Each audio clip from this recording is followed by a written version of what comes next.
Hey team, welcome to episode 58 of Transition Talk, where we talk about dental transitions and how to navigate the sometimes messy path to practice ownership. Well, it's often in life that our expectations don't quite match reality. Maybe it's what you imagine life as an adult. Maybe it was how you parent versus how you thought you would parent. Maybe being a dentist is different than you expected. I don't know. When expectations don't match reality, it can be a jolt and can sometimes take a bit to realign. The reality isn't always bad. Sometimes it's better, but changing what we had thought, especially if it was a long held belief or something, can just take some time.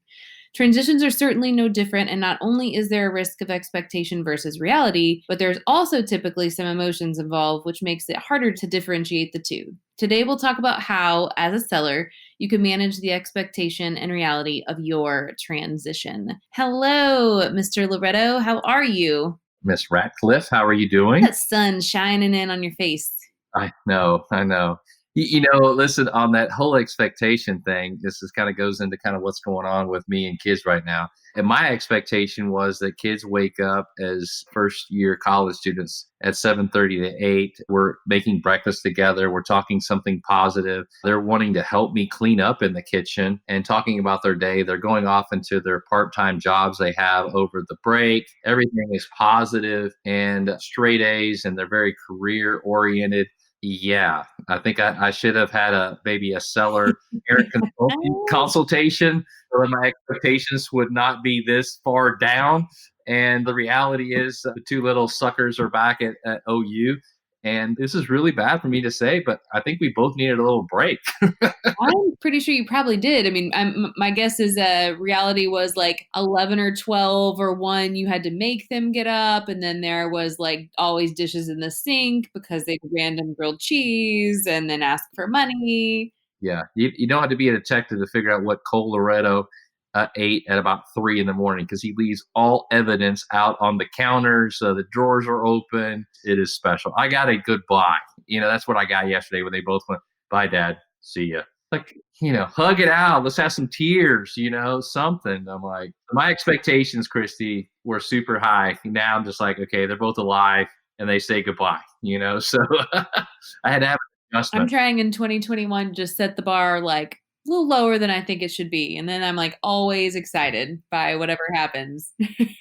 Anything happen on the Ratcliffe front? No, we had a big birthday. Husband turned the big 40. I'm not sure if his expectation versus reality was what he thinks 40 should be or not, but here we are. He was probably thinking like a golf trip to like Vegas with his buddies, 3 days of just fun. That's what his expectation was. Instead, he got 40 balloons in the living room yesterday. And we're going to dinner on Saturday. We are going to dinner. It is a fancy restaurant. And I mean, in COVID times, sorry, you should have been born in like another year because this is not the year for big milestone birthdays.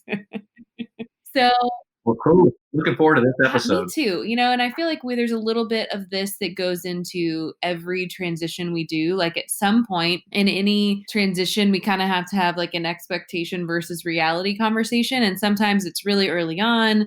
Sometimes it's in the legal doc. Sometimes it's a buyer, that expected, a price or some type of negotiation. And a lot of the times, like those are just, we can navigate those. And there's always a little bit of that. But I think our purpose and what I hope today is some of those big hurdles, like as you're preparing for transition, or, a lot of our sellers in particular, which of course this episode's driven a little more towards them. A lot of our sellers will simply they think about this for a long time before they actually jump in to add the associate or to find the buyer. And that can kind of create some long-standing expectations that are kind of built into like just their thought process. And it's a little bit hard sometimes to break those. And so a lot of our initial conversations sometimes are just, what are you thinking? What's your expectation? What do you think about price? How long do you want to work back? And a lot of those are just so we can really get a handle on what their expectations are, and making sure they do match reality, right? Because, and we'll talk about this here in a second, but your expectations can be your expectations, but we have to match them with the right buyer or match them with the right set of circumstances, or they will not become your reality. I think the biggest thing here, and this is what we're going to start with, is valuation and price, right? Like that's a big one. And I know this episode is definitely speaking a lot to our sellers because, and what I enjoy the most is having those early conversations with the seller just to set that expectation, having those early conversations too with the buyer of what that expectation may be for that practice. Does this make sense? And so it's just high level. I mean, these people realistic because there's so much information that's going into this decision making. And many times they're on the same page, buyer and seller. Many times at the seller before they bring the buyer on, it's just not where they need to be. And so it's either A, somebody like our firm guiding them back to reality, setting a higher expectation to what they were actually thinking, or just saying, hey, we are not a fit. You're definitely not in a place to make this type of decision. And these are 4 or 5 reasons why. And I think that a lot of what is really making this process confusing with the value of their business is just the social media of evaluations and PEs and DSOs and private equity that are going into these people's heads. And then they don't know reality and how their particular circumstances is truly value different than that guy down the street. So I know that's one of the subjects that we wanted to hit on.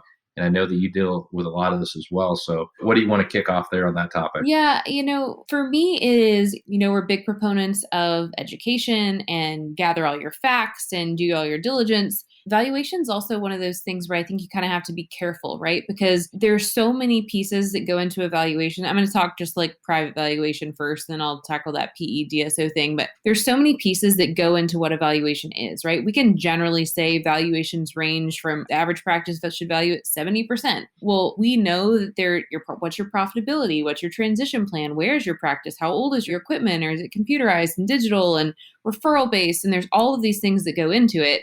And so sometimes what I find is I'll talk to a potential valuation client or a seller who is just thinking about their price, and we'll talk about kind of where we see it. And they'll kind of be taken aback because they've talked to, I don't know, they've listened to another podcast or they've talked to their buddy or they've talked to their CPA who really doesn't do anything dental, but is their CPA and they trust them and they give them some other random rule of thumb that they kind of apply across the board and it's not applicable to them.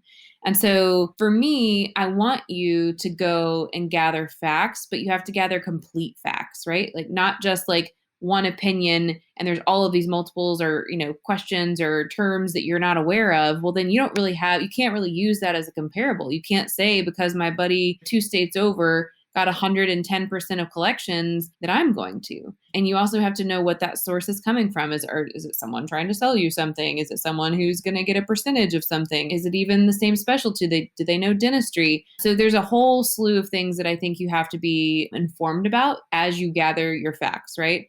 At the end of the day, we always kind of fall back on lending, right? Like if someone can buy your practice for that price and they can go get third-party lending, fantastic. For the most part, that's going to fall within that, 65 to 85%. There are some little caveats, and that's of collections, but there are some caveats, but that's kind of the range.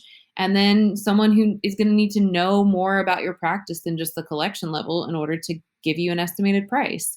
And then the corporate DSO PE thing that kind of is out there, you have to know that if you're going to sell your practice to a private person, you are never going to get a corporate DSO PE type multiple or price. You're not going to get, as a GP, it is going to be incredibly hard and rare for you to get 120 or 140% of your collections or 6 times your EBITDA or whatever that number is that you've heard. You're not going to get that. And if you have been lucky enough or you have explored that and received an offer and you choose not to go that route and you choose to go the private route, that buyer doesn't care what a private corporate entity was going to pay for your practice because that's not them. It's not the same transition. It's not the same structure. So you kind of have to wipe that clean from your mind, say, great, that was an option that was on the table. It's not the direction I'm going. I'm going to shift over here. I'm going to do a private, kind of price. And that's the price I'm going to go with. So I think you have to understand the difference between those. So let's be simple. $2 million practice, your private practice, you may have like a 1 to 2 day week associate. So it's a busy practice. That's what corporate likes. 6 operatories. That's what they like as well. It's got a great overhead. The cash flow that's available to you and the associate is, call it 900,000. Very profitable on the 2 million. And in this example, the private equity group says, I will give you $3 million, 150% of collection. So $3 million for this business. And so you take that and it's like, well, that's a number. But the reality is they're not giving you $3 million. That was a value of 3 million. They're going to give you maybe 70% of the 3 million. So technically they're giving you 2 million. And then technically you're not going to make 900. You're going to make like 300 from that point forward over a 6 year period. And it's that all those conditions of taking that pay cut, and all those conditions of not being in charge, all those conditions that you've got to invest back into the separate LLC entity that now you own, that you're going to hopefully get another cut on one day. It's all those conditions that say, hey, I don't want to do this. But the only thing you heard is my business is worth 3 million bucks. It's just not reasonable and fair that you can take that information and without all those conditions and apply it to, hey, now I want you, buyer, just to give me $3 million because I know it's what it's worth. It's not the same. Setting expectations on the private practice, private buyer is totally different than the PE. There's not a blended meet in the middle thing. I mean, if the buyer is willing to pay $3 million in the $2 million practice or 1.5 or 1.7, I just haven't seen that buyer, nor have I seen the bank to support that. And one more thing, just to show you just on my value is the same as the next guy. 3 cases, super quick. East Tennessee orthodontist spoke to today, 400 collections. What's the value of this person's business? Zero. You know why? Because TennCare, in this case, the doctor is shutting down. There's no buyer. So the value of the 400,000 collection is zero.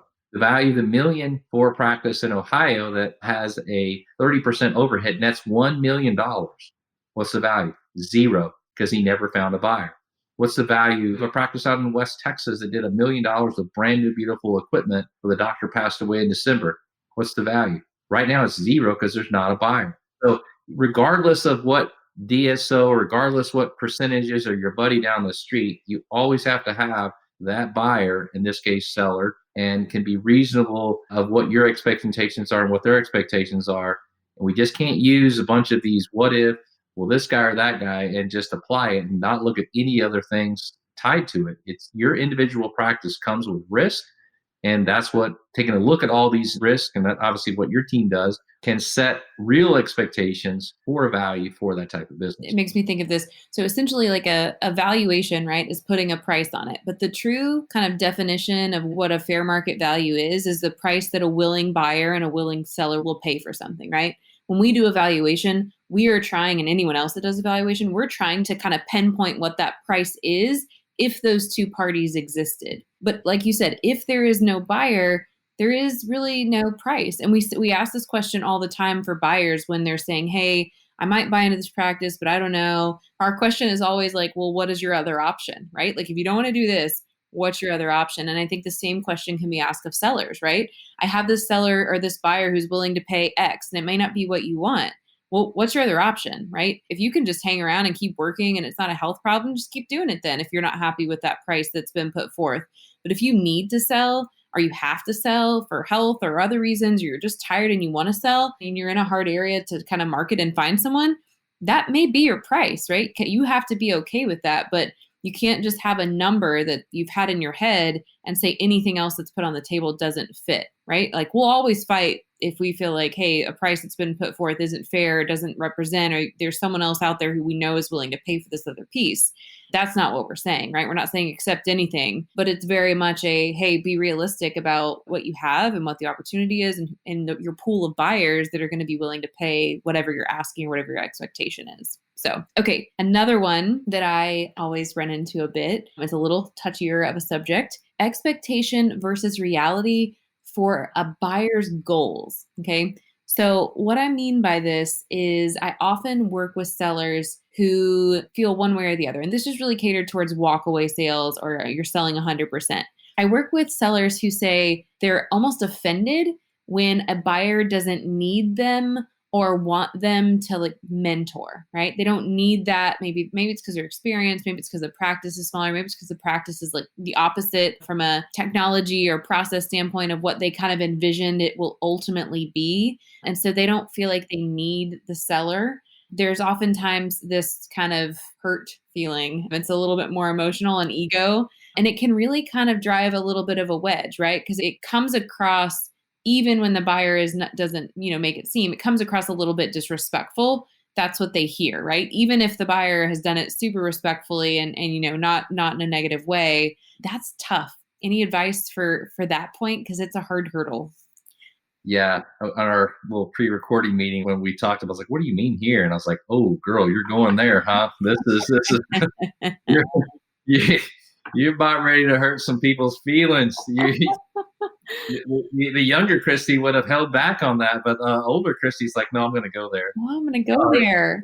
it's this is real. This will really hurt the seller's feelings right now because they've gone to all these courses. They have these relationships maybe with the referral sources, with the patients, and they're doing these certain procedures their certain way. And now all of a sudden, this new person is going to come in and do it differently. They're going to maybe over time change the brand, over time change the type of procedures, maybe raise the fees, drop insurance. They may market differently. They may do a bunch of more aggressive cases that maybe they weren't doing, or stop doing some of the cases that that doctor was really known for in the community and do some of these other things and grow it differently. And man, oh man, does it hurt that senior doctor's in feelings. And so you have to be willing on a walkaway sell is to relinquish all of that emotion to all of those things. And you can't expect them to be exactly a little mini you to do exactly what you did.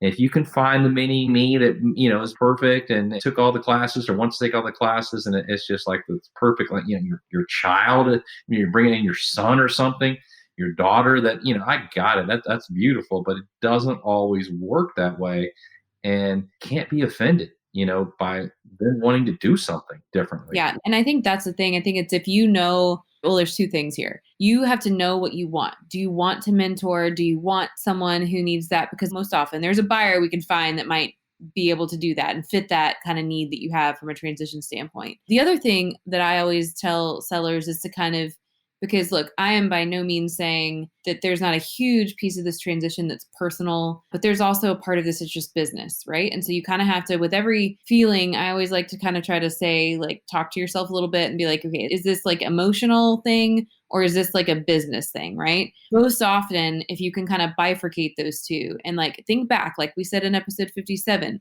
you were not you when you started the practice. You were young and you had ideas and hopes and plans, and you know that some of those probably failed. And you are trying now to say, hey, buyer, let me show you all the things I've learned and let me help you not fail. Right. And that's admirable. And I love that about almost every client I work with wants to do that. But there's a part of you that just kind of has to let the buyer fail a bit and let them make their own decisions. And you can try to like gently guide them if you're involved. But if they don't want that, like you pressuring them to do that or feeling wounded or kind of getting upset or whatever isn't going to help the situation. Like it's very much like parenting, right? Like at a certain point, your kid's not going to listen to you and you have to hope for the best and push them out of the nest and go about your way, right? And so I think that's an important part to like, if you feel, if, during a transition, if you feel like there's something that's bothering you, like, why is it bothering you? Is it an emotional thing or is it a business thing? Is it a term thing? And if you can figure that out, that often helps with how to resolve it. I think too that one of the things you said about wanting to mentor, many of them do. They really want to be involved to mentor that person, but you also have to make sure that the buyer wants to be mentored. Then there's that financial piece, because sometimes in the buyer's perspective, yeah, they're being mentored by you, but maybe you're charging them for that. And maybe for their standpoint, they believe they can't afford that relationship because you're there and maybe doing some of the procedures and getting paid. So it is a conversation that we like to have early on of what your expectations are from that, not just the financials, but how long you're there, what your relationship is with the buyer and the patients kind of going forward.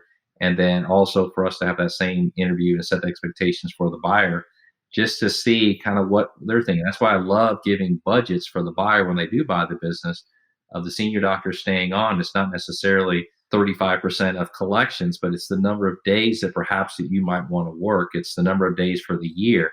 I love it when we get creative and just say, how many days do you want to work? 2 days, 3 days. And I'd rather budget you, 60, 70, 80 days for the year. You get some vacation. You come back. You may work 2 weeks in a row back in the practice as the associate. Give that new owner, some time off as well. And if you show those kind of creative things, then it's this flexibility on both sides. And it's natural that the mentorship and the mentoree kind of get together closer. When everyone sees the numbers and the financial part works, then there's more time for you guys to kind of click post sale is what, in my opinion, is missing for a lot of these that fail. Agree. And I think that mentor, like the buyers that want mentorship are just real nervous financially, right? Like they want you there, but they also know that this is a huge purchase. They're not sure if the cash flows work. And so I think sometimes sellers see that hesitation as an I don't want you, when really it's like, I want you, but I can't commit that because I don't want to like backtrack on my commitment. And I don't know if so sometimes just getting in there and just seeing how it goes, remembering that there's an anxiety a little bit on the buyer side if you're a seller. So another one, and this kind of has a few different components, but if there is an investment that's made by the seller, right? And I'm just going to go super high level and we'll kind of dive into a few areas. I think it's important to understand what your expectation is on the return of that investment in a transition, right? And I think there's what type of investment and then how long ago was that investment made and why, so that you can understand how, because that's a question we get a ton is like, hey, I did X, Y, or Z, anywhere from like last year to 6 years ago. How much do you think I'm going to get back from that investment, right? A lot of people think because they have a loan out on something or, they're still financing it or they're still paying it off, then that means that it still should add value to something. Like your financing decisions are not related to how it impacts your value, right? If you've chosen to finance something over 30 years and you're still paying it off, does not mean that it actually has any value left to add to your practice. So that's a big kind of common misconception when it comes to value. But let's talk about this investment. So one of the like easiest, straightforward one is a seller buys new equipment prior to a transition.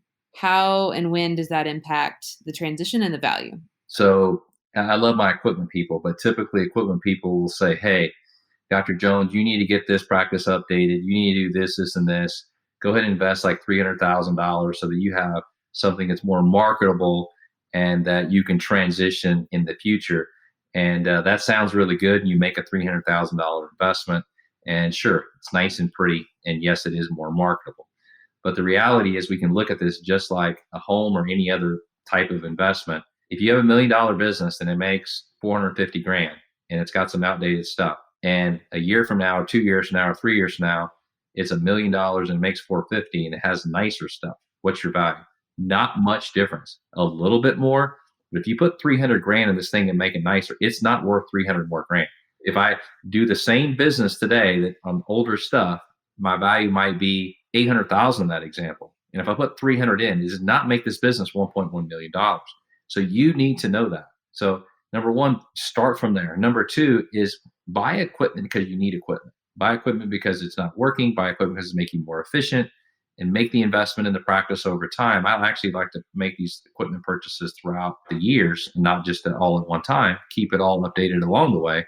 But you just need to set the expectation in your own mind that making this asset investment is not going to necessarily change the valuation of your business. It's going to help, but it's not going to be dollar for dollar. So number one, let's set the expectation there.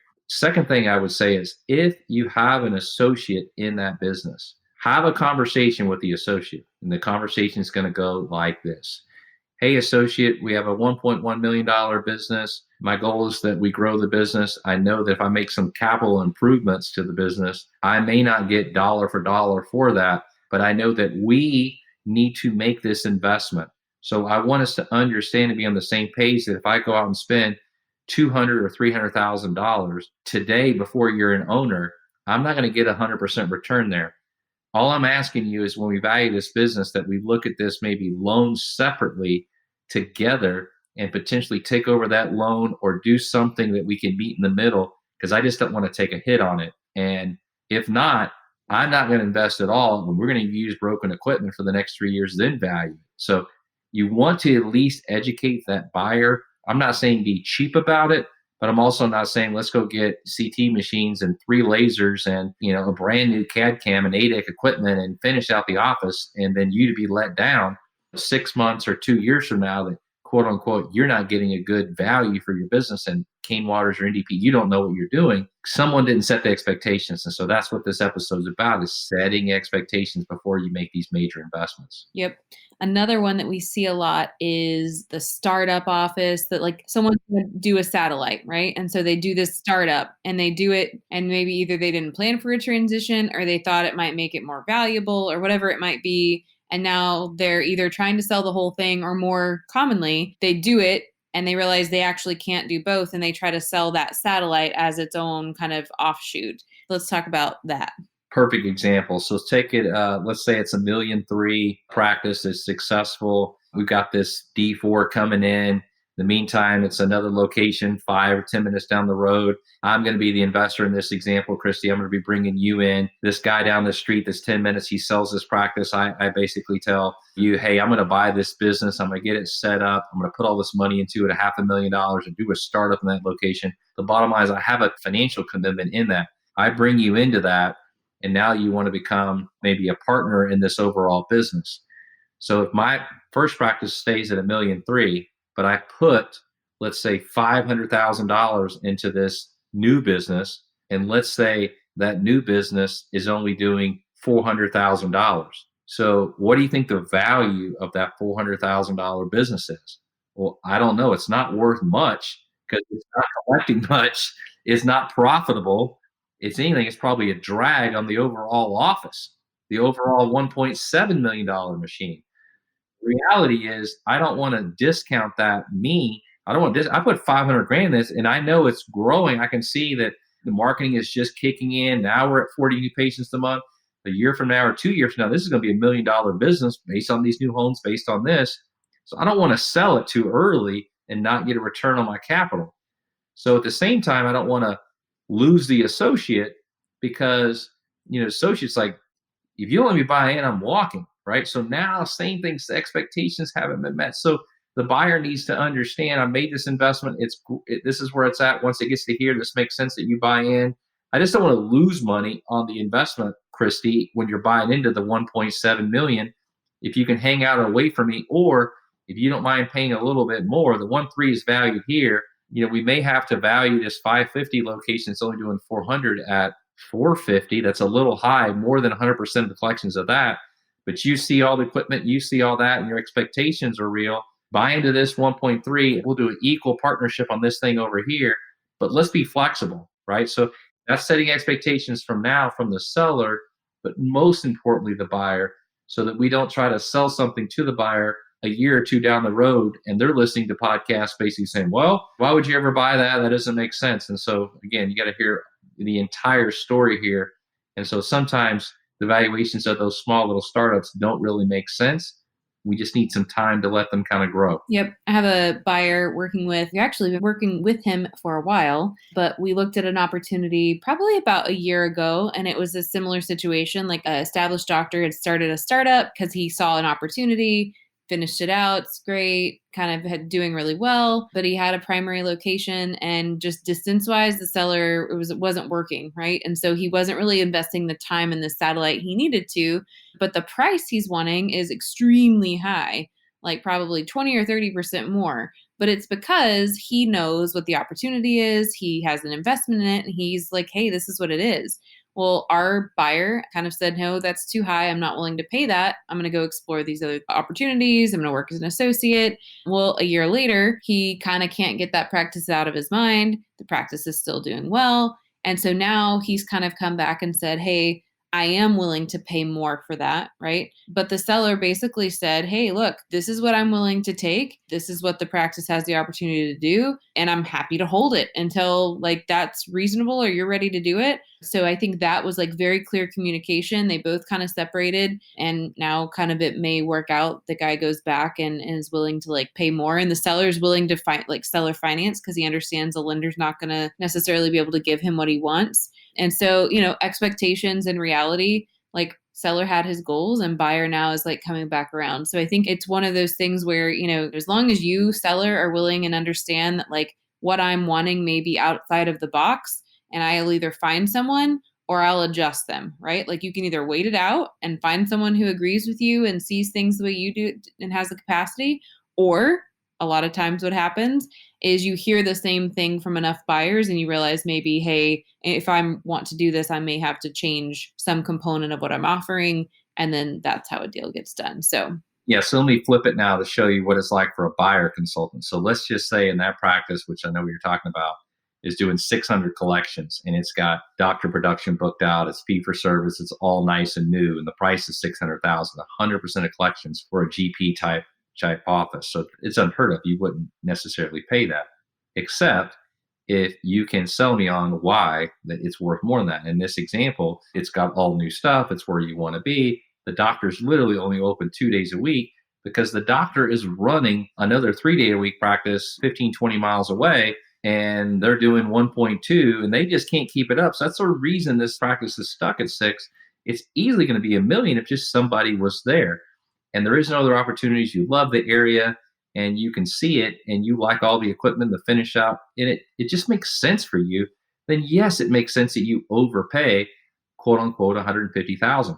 What's the difference? Like if you would have paid 450 for a practice that was just okay, but then you invested another $150,000 on equipment for this piece and that piece. It's got an endo set up, it's got some surgery set up, I set for IV sedation, all these things that you added up. It's like, well, that's 150 grand right there. So exactly. That's why we would pay that premium. That's why the doctor wants to charge a premium because he can see it. So just looking at it from different sets of eyes of what does it make sense. And so for that buyer, I'm excited for them that they finally get it and hopefully come back and win-win for the both seller and buyer. yep, it's interesting to see these kind of play out and kind of come back around, but excited for that one. Okay, another one, expectations versus reality. We see this a lot with either associate to owner or associate to partner type of transitions where the seller has made an investment either to bring an associate on, right? That needed in order to accommodate space and growth, kind of had to invest either in adding ops or maybe new equipment or whatever it might be to bring an associate on,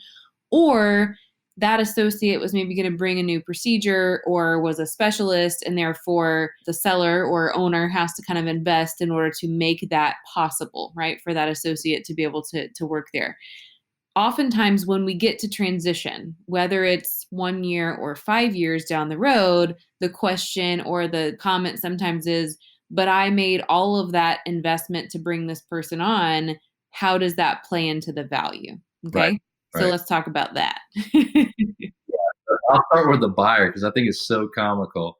Because I'll go back to the 1,000,003 practice, which is busting at the seams on the GP side. Every specialty could be different. It could be the 6 endo day, it could be the 2.5 ortho day, it could be 189 perio, whatever it is. There's certain, again, there's always that procedure max that you're at. So we'll just use GP. So if it's a GP and it's 1,000,003, and now 2 years later it's 1,000,007, the young new associate, their opinion is the 400,000 of increased collections that the doctor, it's 100% profit. Number one, they're literally, they don't pay any tax on it, nothing. It's just going home to their bank account. And that's why they're remodeling their house and they're driving a new car because of them. And it's just comical, this the lack of communication and understanding of the financials don't work that way. I mean, number one, the associate is getting paid. The associate got paid, probably $150,000. There was Social Security tax that was associated of 7% of equated to almost $10,000 of Social Security tax. There was the assistant. There was the lab and the supply costs and the office supply costs. There was maybe some branding. There was maybe courses for CE. There was this, there was that. And so there is a break even at some point that the seller did make a profit. So number one, I think it's important for the seller to know what that is, explain it along the way so there's no misconception of who's making money and who's not. And so that's the first thing I would say. The seller is understand what the break even is for that associate. Associate, be realistic that you are growing the practice, but it wouldn't be that fast unless that seller was basically giving you all of these patients. If you got 2,000 active patients, yes, your IV sedation, yes, these procedures, but you're doing zero marketing. You're just in the practice and they're diagnosing it and putting it into your column. So you can't, it's not dollar for dollar that you brought all this to it. It's a X years of branding and marketing and patient relationship building so that team of people can hand those procedures off. So you got to respect that. And it's not just nothing would be reasonable and fair that I'm going to say that for the seller, we're just going to take that last year of collections and charge a high premium and you got to pay for your growth. But it's definitely not, let's get a valuation before. And it's only reasonable that I'm growing this thing. And why should I pay for that? There are significant costs that the seller will incorporate with bringing you into this equation. So I think there's probably a whole episode we could probably do on this topic, but pedo ortho or like multi-specialty practices, oftentimes they're created by bringing in an associate of another specialty, right? Like pedo ortho, very common. Pedo group will bring an ortho in, kind of build that out, then allow that, ortho partner to buy in. So I think there's a lot of content there. So I'm going to earmark that for another episode. But this is common, right? That the pedo office has to make an investment in order to bring an ortho in, right? And so we've had it happen a few times where, and typically it's a couple years after the associate starts, or sometimes longer. It just really is dependent. But let's say it's a couple years before the ortho buys in. And so maybe the $2 million practice becomes maybe a $3 million practice because of the ortho referrals, and that stays in and it builds up until it's time. So we value the practice based on this $3 million. And then we say, hey, associate, here's kind of your buy-in amount. Well, oftentimes that pedo office probably had to do some type of build out and they're probably paying on that loan. Well, there's two ways that this is handled, right? At the onset, the practice says, hey, we're doing this build out for you and you're going to have to participate in it. Or nothing is said about it. And then after we value it, we say, hey, by the way, you're going to pay this value, plus you're going to pay part of this loan that we use to kind of build out this ortho space or whatever space it might be. Clearly, I think you can guess which way goes over better, right? When we've communicated it the first time. And, I could argue both sides of this, right? Like if I look at it from a buyer's perspective, I could say, hey, but you valued the practice like with the ortho collections and the profitability from that. And so you're accounting for that, right? You've profited from me using your story. But then on the flip side, right? If I'm the pedo group, I could very much say, hey, we're referring everything to you. Like we made this investment and yes, but like we brought you on, we took the risk. Like, yes, you should have to pay for that. Like you're getting the benefit of that. Now you're going to be an owner. And depending on how you're splitting profits, you're probably benefiting from the pedo side, which you have no piece of as well. So just kind of keep that in mind. I think that's those multi-specialty transitions where you're kind of building out a whole new space to kind of create those multi-specialty practices. Communication is just so important and making those decisions and saying, hey, if we do this, this is how we will be incorporating that into your buy-in down the road. Luckily, all the transitions that we've done, there's been like a reasonable, understanding of what that opportunity is and what they're taking on and how cash flows have made sense. But you can see how that could very easily go the other direction. I can't believe you just delivered that. Those are the hardest ones to ever consult on, Christy. You did that so politically, like nice and everything. Those are so dang hard because there is no just valuation of this and normal. And it is the pedo ortho transitions are by far the most complicated. There's so many what if scenarios. Even as a large CPA firm with Kane Waters, there's so many different models that we have on how we split money there. It is freaking complicated. Beautiful marriage, low overheads. They make a ton of money, but they are very, very complicated to put together. And your team has done an amazing job of doing that, but that comes with complexity for sure. So I agree. It's a whole nother episode that we can put together on that, but they're setting all those expectations early on. Usually people come to us in the 11th hour and they can't figure it out. And now we're trying to unwind it. And that's what causes the most work and the most headache. So we're always trying to get these relationships early on where none of this has been figured out. We're kind of laying all that out is obviously our ideal relationship that we build with you, but we will keep taking on clients there at the 11th hour that think that it's all done. And those are sometimes the ones that are the most difficult. I think one of the ones that you just completed, was it 900 communications or what was the over it was like 900 communications. Yeah. And I just think oftentimes those practices just have more people too, right? So more people, more opinions, more, maybe advisors, like, it just kind of is, it kind of just kind of expands and expands out. So 900 communications between your team, between each of the doctors, between advisors, attorneys, Yep. banks, Yep. CPAs that they have on the individual side that are just coming through to your team that you're Yep. documenting. I'm like an email hoarder, so I can count all of them. Probably have emails back from 14. And so that kind of goes into our last point that I want to talk about. And this one's a little bit self-serving. And, I don't do that often here, but I think it's important that a seller understand that transitions are a whole lot of work and that engaging us should make it easier, right? And or engaging really an advisor should make it easier. It should streamline communications. It should help you have structure, but we will not do everything for you, right? Like this is a big deal. It's a very important transition. And there are things that you will have to participate in, right? And a big one is gathering all the documents, answering questions about the documents. There are questions that we won't be able to answer no matter how many documents we gather because your practice, right? And there are questions that are more efficient coming directly from you versus us, right? And there are times when a buyer wants to hear that, even if we have the answer, they want to hear it from you. Okay. So most, I would say 90% of our clients understand that. They enjoy that. They want to show off their practice. They want to give us everything. But around 10%, and some of them don't even become clients because of this, like they just feel as though they shouldn't have to give all the information that that we should be able to go in their system and pull the information or whatever it is to try to not be that group of people. If you're listening to this, you're open to learning. Just know that we're asking that information and a buyer is asking for that information and a lender is asking for that information because they want to understand what you're selling, right? And you should be very open and willing to provide that because you want to help educate them on why whatever terms are being put forth makes sense. And so the more information that we can give, that how timely can give them that information really, really speaks volumes.